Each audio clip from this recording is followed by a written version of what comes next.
শহরের নিরন্তর কোলাহল আর ব্যস্ততার মাঝে নিজেকে হারিয়ে ফেলেছিলাম অনেকদিন।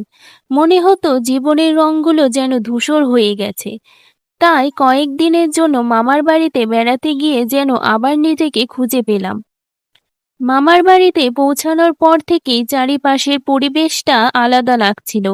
শহরের ধূসর পরিবেশের বদলে সেখানে শুধু সবুজ আর সবুজ। বিকেলে মামাতো বোনেদের সঙ্গে গ্রাম ঘুরতে বের হয়েছিলাম। চারপাশে সবুজ ধানক্ষেত আর ভুট্টা ক্ষেত দেখে মনে হচ্ছিল ছোটবেলায় সেই দিনগুলো আবার ফিরে এসেছে। পড়ন্ত বিকেলে সোনালি আলো ধানক্ষেতের ওপর পড়ে এক অপূর্ব সৌন্দর্যে সৃষ্টি করেছিল।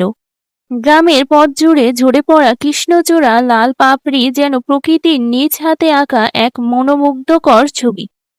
নদীর জলে ভেসে চলা হাঁসের শাড়ি, গ্রামের মাটির গন্ধ আর মামাতো ভাই বোনেদের সঙ্গে গল্প আড্ডা সব মিলিয়ে প্রতিটি মুহূর্ত ছিল অসাধারণ। বিকেলে গ্রামের পথে হাঁটতে হাঁটতে অনেক ছবি তুলেছি, অনেক হাসি আড্ডা আর মজা করেছি।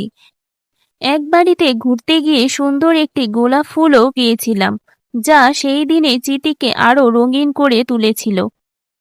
সবাই মিলে চকলেট খেয়েছি, গল্প করেছি আর ছোটবেলার মতো আনন্দে মেতে উঠেছি।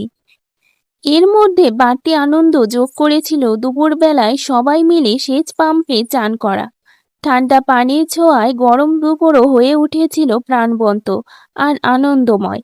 হাসি ঠাট্টা আর জলকেলিতে সেই সময়টুকু যেন শৈশবের দিনগুলোর আবার ফিরে এসেছিল। রাতে আয়োজন করা হয়েছিল ছোট একটি পিকনিক। সেখানে সবাই মিলে সুস্বাদু বিরিয়ানি রান্না করেছিলাম।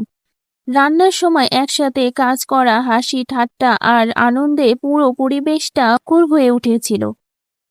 পরে সবাই একসঙ্গে বসে বিরিয়ানি খেয়েছি, অনেক গল্প করেছি এবং আনন্দের সময় কাটিয়েছি।